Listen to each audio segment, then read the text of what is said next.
Esensi mencari ilmu adalah mengamalkannya. Karena ada pepatah Arab yang mengatakan al-ilmu bila amalin kasyajari bila thamarin.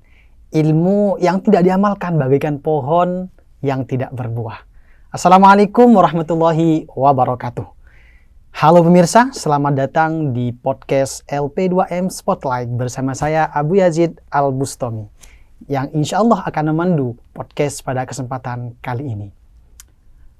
Pemirsa, topik kita pada kali ini adalah tentang fase krusial yang pasti dilalui oleh para mahasiswa, yaitu kuliah kerja nyata atau familiar dengan KKN. KKN bukan hanya sekedar tentang pemenuhan SKS saja, tapi KKN adalah jembatan antara teori di bangku kuliah dengan realitas sosial di masyarakat. Hari ini telah hadir bersama kita dua narasumber hebat yang telah menyelesaikan KKN-nya di negeri jiran atau Malaysia. Yuk kita sapa mereka. Halo Kak. Halo. Agar saya dan pemirsa di rumah itu bisa mengenal sampean lebih jauh, mungkin bisa perkenalan terlebih dahulu. Kita mulai dari mbaknya yang sebelah sini. Halo pemirsa LP2M, kenalin aku Nurul Auliana, aku dari Prodi Komunikasi dan Penyiaran Islam. Ya, halo teman-teman semuanya, teman-teman LP2M. Jadi saya Muhammad Farid Ubaidillah dari Prodi Pendidikan Bahasa Inggris, bisa dipanggil Farid gitu ya. Oke, saya panggil Mas Farid sama Mbak Auliana ya. Oke, sebelum itu kami ucapkan terima kasih sudah meluangkan waktunya untuk menghadiri podcast kami. Ya, kita juga sangat senang diundang di sini. Dikasih kesempatan buat ngobrol dan sharing bareng. Oke. Berbicara tentang KKN internasional, kira-kira alasan apa sih yang mendasari sampean berdua itu mengikuti KKN internasional ini? Kita mulai dari Mas Farid terlebih dahulu. Terima kasih pertanyaannya. Jadi untuk alasan mendasar memang saya kira bahwa international experience atau pengalaman di internasional itu sangat penting. Itu yang paling utama dari saya. Kemudian yang kedua tentu karena ini adalah pengabdian masyarakat, dan pada saat itu ya Mas Yazid, dari LP2 menawarkan untuk di Malaysia yang objeknya adalah pekerja migran, seperti itu, anak pekerja migran, dan itu membawa empati saya sekaligus saya penasaran kira-kira di sana itu kita ngapain ya atau bagaimana, seperti itu. Oke, menarik sekali. Mungkin dari Kak Aulia. Ini agak ceritanya panjang ya. Di fakultas ini ada mobility kan. Di mobility tanya lah berapa nih di kalau mobility internasional berapa hari. Ternyata cuma 2 minggu. Kayaknya kalau 2 minggu atau seminggu atau 10 hari itu kayak aduh ngapain ya, kayak nggak dapet input yang banyak, nggak dapet output yang banyak dari situnya. Jadi akhirnya ada nih KKN internasional. Setelah tahu KKN internasional, oke, berarti tahunku tahun 2025 goalsku adalah KKN internasional. Jadi sebelum itu dibikin persiapan terlebih dahulu untuk mencapai goals itu. Nah, itu sebenarnya alasan yang lain ya, alasan pinggiran. Kalau alasan utamanya pasti ya international experience itu tadi. Menarik sekali. Kemudian saya akan bertanya ke Kak Farid terlebih dahulu. Kira-kira keperluan apa sih yang perlu disiapkan bagi mahasiswa yang mau mengikuti seleksi KKN internasional ini? Iya, jadi mungkin kalau keperluan ya Mas Yazid atau mungkin teman-teman LP2M nanti daftar, sebenarnya saya bisa bagi jadi 2. Nah, mungkin nanti bisa ditambahkan sama Kak Aul. Yang pertama dari dokumen, dan yang kedua dari niat dulu. Itu yang keperluan awal. Seperti kalau departure atau berangkatnya nanti beda lagi. Jadi untuk di dokumennya sebenarnya kalau tidak salah mungkin ada yang kurang, nanti bisa ditambahkan sama Kak Aul. Teman-teman harus persiapan dari sertifikat TOEFL atau bahasa seperti itu. Kemudian dari kemampuan agama, baik itu mungkin dari ma'had atau rekomendasi dari pondok pesantren kalau pada saat itu ya. Lalu setelahnya dari kalau nggak salah mungkin itu ya yang paling utama ya.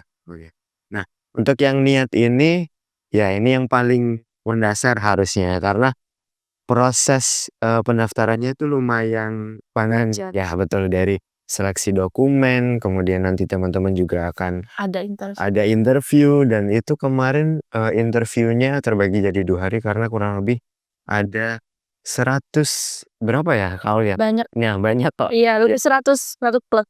Nah itu untuk ya paling mendasar teman. Jadi mungkin bisa dipersiapkan dari sekarang mungkin Kak Yazid dan teman-teman LP2M dari niatnya dulu deh gitu, dan kemampuan ini apa namanya dokumennya tadi. Untuk keberangkatan lebih ke baju-baju gitu ya. Dan yang paling penting karena objeknya adalah di internasional, harus paham kulturnya mereka, nggak boleh pakai baju yang menurut mereka itu hal yang menyinggung. Dan karena kita kebetulan berada di lingkungan Islam ya, nah kainnya harus bawa peci, sarung, dan lain sebagainya. Gitu. Kalau saya mungkin dari Kak Aul bisa di. Kalau aku lebih nambahin aja sih. Untuk yang dokumen yang pra ya. Iya betul. Untuk seleksi itu mungkin yang selain apa tuh tadi bahasa, Mahat juga itu ya itu teman-teman jangan sampai hilang karena sertifikat Mahat itu sangat kebantu dalam seleksi untuk KKN internasional ini. Selain itu untuk itu dari LP2M itu minta transkrip. Nah kalau itu kan bisa menyusul karena transkrip itu kan berkala. Jadi ketika misalnya untuk udah tahu nih pendaftaran, karena transkrip itu lama ya, biasanya keluarnya lama, terus kita juga harus beda setiap fakultas, ada harus minta tanda tangan dari dekan dan lain-lain. Itu dipersiapkan lebih jauh-jauh hari nih, ketika ada pengumuman nih dibuka KKN internasional, langsung diurus aja. Karena dari pengalaman saya kemarin, karena nggak langsung urus, akhirnya saya keburu-buru. Terus ada juga surat rekomendasi yang dari Amira itu harus benar-benar harus nembusi akademik kemarin karena buru-buru. Karena kemarin itu cuma dikasih waktu berapa ya? 5 hari aja untuk administrasi. 5 hari. Dan itu setelah itu langsung interview ya? Langsung interview. Berarti itu prosesnya agak-agak rumit ya, kayak gitu. Tapi kembali lagi katanya Mas Farid tadi, tergantung niatnya gitu. Kalau niatnya sudah kuat, maka apapun yang menerjang pasti akan kita lewati. Nah, sama ini departemen belum dibahas tadi, visa atau paspor. Karena kalau di beberapa negara itu harus pakai visa. Dan kalau di Malaysia sendiri itu cukup paspor asalkan tidak lebih dari 30 hari gitu. Itu sih. Siapin aja paspornya. Dan kalau paspor agak takes time ya Mas Yazid sama teman-teman ya. Kurang lebih kalau saya dari jalur biasa bukan yang fast track itu 1 bulan lebih. Gak tahu kalau yang teman-teman yang lain. Kalau aku mungkin di kota saya tuh emang lumayan cepet sih, 1 minggu aja. Tapi kalau paspor ya itu harus sebelum ada. Kalau tadi kan pas ada pengumuman dibuka nih pendaftaran. Nah kalau paspor itu sebaiknya sebelum banget, jauh-jauh. Kalau emang udah ada niat aku mau daftar KKN internasional, sebaiknya langsung aja paspor. Kalau yang belum punya, kalau udah punya itu lebih gampang lagi. Oke, terima kasih untuk penjelasannya Kak ya. Kemudian kira-kira menurut Kak Auliana nih, apa sih bedanya KKN di Indonesia atau KKN di luar negeri itu? Mungkin dalam pengabdiannya. Nah, kalau kita di Indonesia mungkin pengabdian dengan masyarakat di Indonesia ya sudah kita sama bahasa, bahasa sama, culture-nya juga sama. Dan juga bedanya lagi kalau di Malaysia itu ya yang udah disinggung tadi, kita harus tahu culture di sana tuh seperti apa. Juga kalau dibandingin dengan KKN reguler itu, kalau reguler mungkin mereka akan lebih ke masyarakat, tapi kalau di situ kita juga sama ke masyarakat, tapi cuma di lingkup yang berbeda aja. Karena kita di situ memang sama orang Indonesia, tapi kita hanya terjun di teman-teman orang-orang migran dari Indonesia. Oke, mungkin dari Mas Farid ada tambahan? Oh, bedanya yang sama dulu deh. Karena ini sama-sama pengabdian masyarakat, berarti teman-teman harus memberikan kontribusinya seperti itu. Kalau bedanya seperti yang disampaikan sama Kak Aul tadi, meskipun itu adalah sama-sama Melayu, Malaysia atau satu rumpun, tapi surprisingly kemarin saya banyak dari etnis non Melayu juga. Jadi persinggungan secara langsung, dan mereka turns out nggak bisa bahasa Melayu, otomatis harus pakai bahasa Inggris. Itu yang paling sedikit effort lah. Nah, karena harus kalau beli makanan harus pakai bahasa Inggris, harus dan lain sebagainya. Untuk yang lain mungkin, ya sama kau tadi, bahwa bentuk pengabdiannya beda. Kalau di saya, mungkin jadi di situ ada, komunitas muslim Indonesia yang, sekolah seperti itu. Jadi anak-anaknya sekolah di sana dan, saya dan teman-teman saya mengajar di sana. Jadi kita, jadi ustadz istilahnya gitu ya. Jadi ustadz, Pengajar. jadi pengajar betul, yang, sekaligus, eee eee, ya imam juga, ya, apa namanya, istilahnya daycare juga, kayak gitu. Ya, ini ya, kita juga disclaimer, sebenarnya kita itu di beda tempat. Iya. Emang kita sama-sama Malaysia, tapi kita dibagi lagi di sana. Kita ada 13 orang. 13 orang itu dibagi jadi 4 lagi. Iya. Pertama tuh ada di maksud kita tuh di SIKL, sorry. Kita emang satu di SIKL, tapi SIKL itu punya beberapa sanggar belajar. Jadi kita dibagi di beberapa sanggar belajar tersebut. Nah, kebetulan aku tuh di An-Nahdoh, itu SB sekaligus pondok pesantren. Terus Mas Farid ini kalau saya di sanggar belajar Pandan Jaya. Nah, itu di bawah Sekolah Indonesia Kuala Lumpur yang disebutkan tadi. Ya. Terus ada lagi juga yang di Gombak Utara sama SB di Ampang. Jadi kita kalau ditanyain gimana sih ya beda-beda. Beda-beda. Nah, jadi ada 2 POV nih. Nah, ketika Kak Farid bilang kayak gini, dia ada daycare, di aku enggak nih. Iya, betul. Justru aku di situ jadi ustazah. Masya Allah. Jadi enggak cuma gue jadi ustazah, karena di Pondok An-Nahdoh itu sendiri itu selain kita ngajar, kita juga ngajar ngaji dan hafalan anak-anak santrinya juga gitu. Oke, tapi bukan di Tadika Mesra ya. Ya, enggak, kebetulan. Lebih ke Tadika Mesra ini sih kayaknya. Saya dari Yang kindergarten, dari PAUD sampai kelas 6 SD. kalau di saya sendiri itu di situ dari anak-anak SD kelas 5 sampai SMP aja. Jadi lebih mudah ngaturnya. Lebih mudah karena juga di situ sudah kan pondok pesantren. Jadi ada pengelolanya yang mana kita itu nggak yang seberat itu untuk sekesehariannya gitu sih. Oke, untuk kurun waktu yang ditempuh ketika KKN internasional itu kira-kira berapa hari? Kita ada 28. Iya, 29 atau 28? 4, ya pokoknya 4 minggu tapi nggak sampai sebulan. Ya, gitu aja. Karena 4 minggu Karena ya dari aturan kebijakan pemerintah Malaysianya kan kalau non visa atau hanya paspor itu tidak lebih dari 30 hari. 30 hari. Gitu. Oke, selama kurun waktu yang cukup lama itu kan ya, tentu banyak agenda yang telah direncanakan.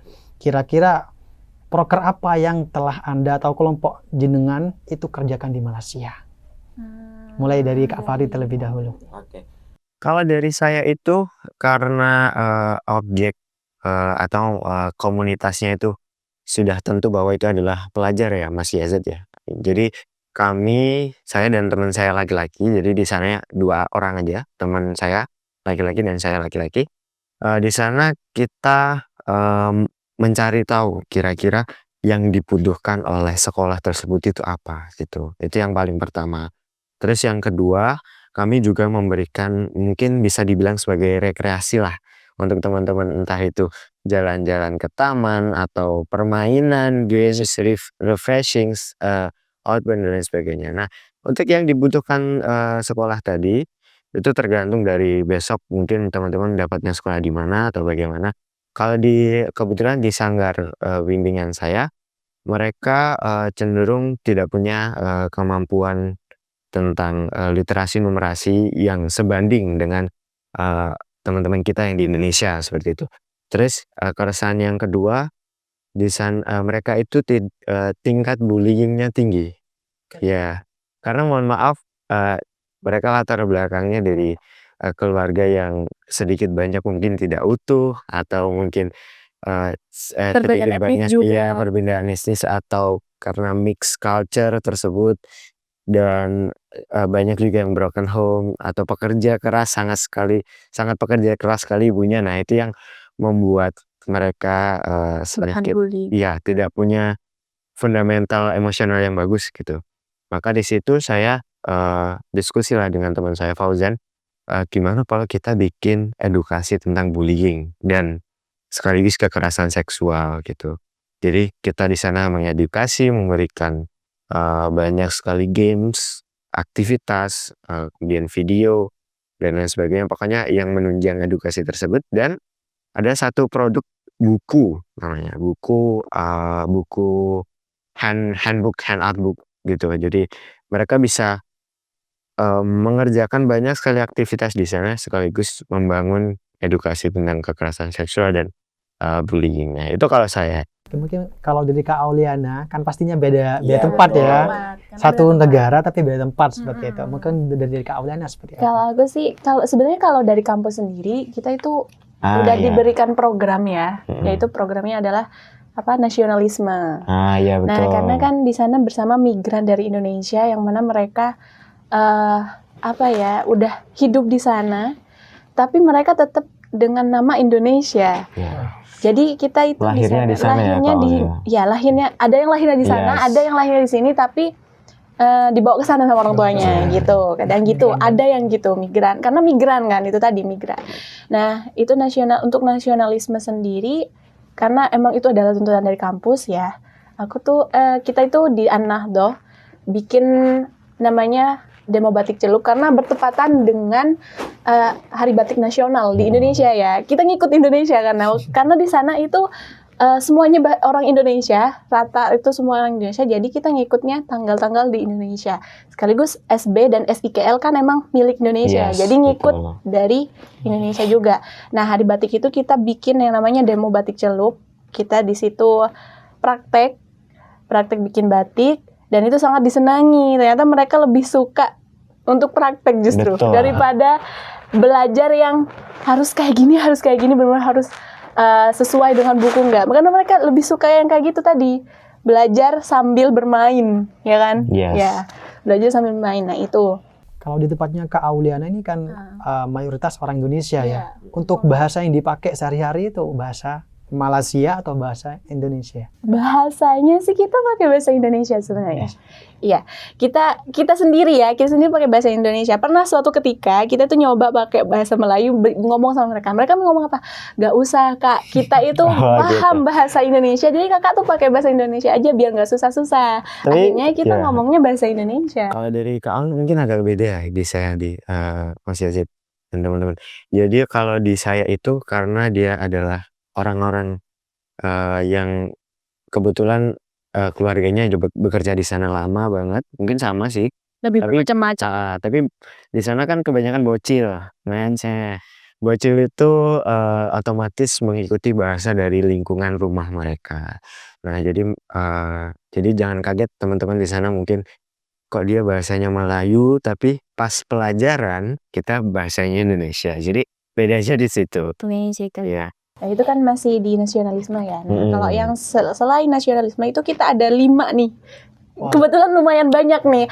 Selain karena di situ pondok, jadi ngikut yang benar-benar aktivitas pondok, kita bikin 5 nih. Nah, yang pertama itu yang itu tadi batik celup. Terus kemudian untuk nasionalisme selain batik celup itu kita ada program nyanyi lagu tradisional Indonesia. Pengenalan lagu internasional Indonesia sama untuk ininya kita ada karena di situ kan remaja ya. Jadi kita mikir remaja nih bakal sebentar lagi pasti butuh yang namanya soft skill. Ya udah kita bikin yang namanya workshop public speaking di situ. Wow. Ya, workshop public speaking. Terus ada lagi selain itu kita bikin karena di situ kan SMP sampai SMP. Nah, ustadznya itu bilang kalau mereka setelah SMP kemana, Ustadz? Mereka setelah SMP sebagian itu pulang ke Indonesia untuk melanjutkan ke SMA. Nah, mereka itu sangat gimana kalau kalian bikin literasi keuangan? Jadi kita ngenalin yang namanya rupiah. Untungnya kita emang udah punya nih rupiah bawa dari Indonesia. Sisa-sisa belanja dari Bunda. Ya, jadi kita mengenalkan literasi keuangan, mengenalkan cinta bangga paham rupiahnya di situ. Dan kenapa saya ambil tema cinta bangga paham rupiah? Karena dari saya sebagai awardee juga di Bank Indonesia, saya juga sebagai frontliner dari Bank Indonesia. Akhirnya saya ya udah kita ambil tema ini sekalian itu biar jadi tugas saya sebagai frontliner dari Bank Indonesia. Ya udah kita bikin cinta bangga paham rupiah aja. Kita mengenalkan rupiah itu ke mereka. Gitu. Jadi kenapa sih kan mereka di Malaysia, mereka kan pasti pakai ringgit ya. Pakai ringgit ngapain kamu bikin pengenalan rupiah ya, karena setelah after mereka dari sana mereka bakal SMA di sini, dan kebanyakan problematika mereka di Indonesia mereka nggak tahu uang akhirnya. Nah, tujuannya apa? Tujuannya ya oke, mereka sebelum pulang ke Indonesia seenggaknya mereka udah tahu nih kalau di Indonesia ada pecahan berapa aja gitu. Oke, kemudian saya lanjut ya. Iya. Kira-kira pengalaman apa yang paling berkesan bagi Kak Farid ya ketika menjalani KKN internasional ini? Iya, oke. Iya, Mas Yazid, teman-teman. Sebenarnya kalau saya bisa lihat dari program ini itu menurut saya sangat valuable banget. Apalagi bagi saya yang punya latar belakang bahasa Inggris ya. Jadi beberapa kali memang di prodi pendidikan bahasa Inggris itu ada penawaran semacam international exposure, experience, study mobility, dan lain sebagainya. Dan kebetulan saya memang pernah menjalankan hal-hal tersebut. Tapi kenapa ini beda seperti itu? Karena teman-teman akan mendapatkan dua hal yang sangat luar biasa. Yang pertama international experience atau exposure di dunia internasional. Sesimpel pengalaman naik pesawat aja kalau ya, atau pergi ke bandara, kemudian ketemu sama etnis yang baru. Itu membangun aware kita terhadap toleransi, kemudian empati dan lain sebagainya. Dan yang kedua adalah otomatis pengabdian masyarakat. Kita bisa belajar di situ banyak sekali cara untuk bagaimana pendekatan dengan masyarakat, kemudian yang berbeda agama. Ya, kebetulan di SB saya itu ada yang berbeda agama. Nah, tapi surprisingly dia mau untuk mengikuti kegiatan sekolah meskipun tidak untuk yang kegiatan agama. Nah, di situ juga pendekatan yang baru, bahkan ada yang mix Myanmar juga, mix Myanmar, mix Bangladesh juga. Jadi mereka punya kultur yang baru, otomatis kita mempelajari hal tersebut. Lalu kemudian tentu hal-hal yang kita memberikan kontribusi kita, baik itu dari ide dan lain sebagainya, itu juga sangat bermanfaat untuk membangun pikiran kita dan soft skill kita gitu deh.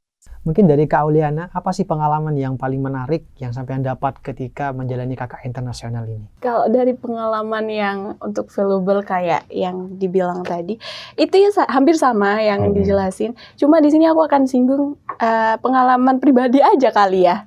Karena kan Ya nggak apa-apa gitu aja. ya, karena sudah dijelasin banyak nih tadi yang tentang untuk di pengabdian masyarakat dan lain-lain. Itu kalau untuk pengalaman pribadi yang paling berkesan ya, saya masuk ke dunia Upin Ipin. Gitu. Jadi ngevisualisasi Upin Ipin di tempat saya, karena di kampung ya. Jadi bisa Nostalgia. berarti emang yang di Upin Ipin itu bener ya adanya kayak gini. Oh iya, berarti yang sekedar ayam mail aja tuh ada. Ayam mail pun ada. Ada ayam madu. Dua singgit gitu. Itu. Dan pengalamannya ini sih nyobain transportasi internasional. Iya. Itu. Karena bagus ya kalau di Malaysia dan ya. sangat tertata. Ya. Itu benar-benar jadi culture shock juga di situ.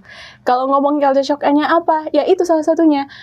Ketika kita di sini yang saya tidak bilang Indonesia itu semrawut, tidak.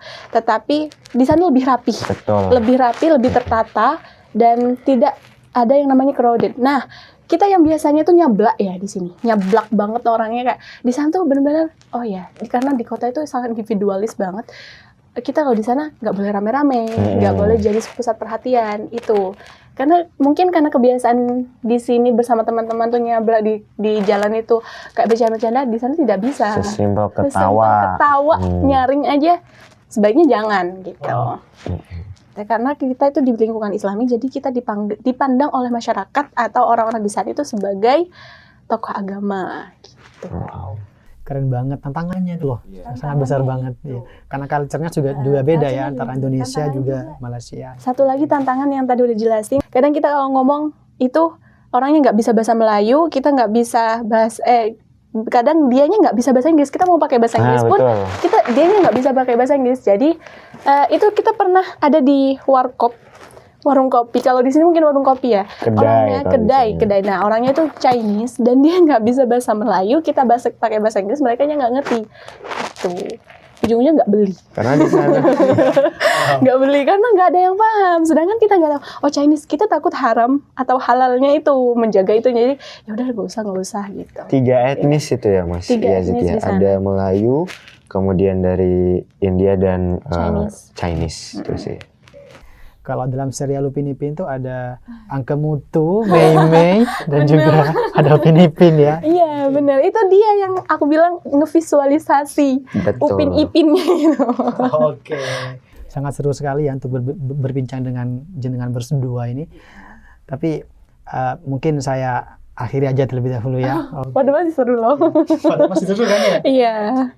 Mungkin di lain waktu kita bisa bicara lebih lanjut. Oke, pemirsa, tidak terasa kita sudah berada di penghujung podcast hari ini. Sebagai penutup, mungkin saya mau minta pesan dan kesan untuk rekan-rekan mahasiswa lain yang akan segera menempuh program KKN atau KKN internasional ini. Terutama di Malaysia ya. Ya. Enggak dari Kak Olena terlebih dahulu.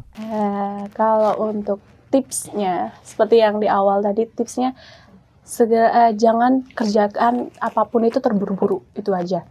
Karena kalau kita beda waktu aja udah hilang kesempatannya, dan itu akan jadi penghambat juga.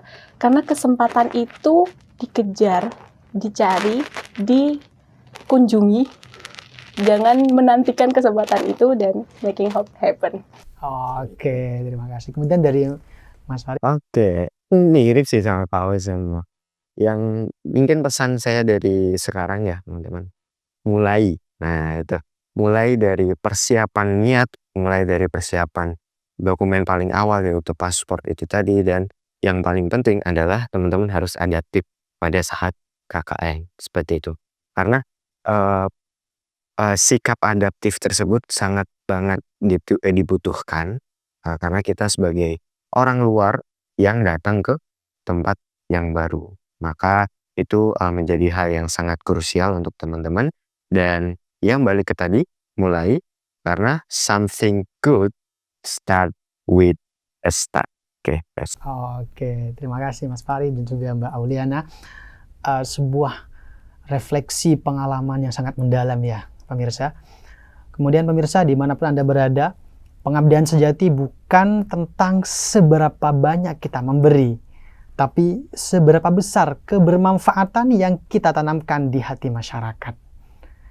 Sebelum itu, saya ucapkan terima kasih kepada Kak Farid dan juga Kak Auliana yang sudah memberikan pengalaman kerennya pada kita semuanya. Kita juga bakal mengucapkan terima kasih karena sudah mau memberikan kita kesempatan untuk sharing di sini bersama teman-teman. Oke, semoga pembahasan kita pada hari ini bisa bermanfaat bagi kita semuanya ya. Saya Abu Yazid Al-Bustami beserta kru yang bertugas pamit undur diri. Jangan lupa tonton terus podcast LP2M Spotlight. Sampai jumpa di episode selanjutnya. Wassalamualaikum warahmatullahi wabarakatuh.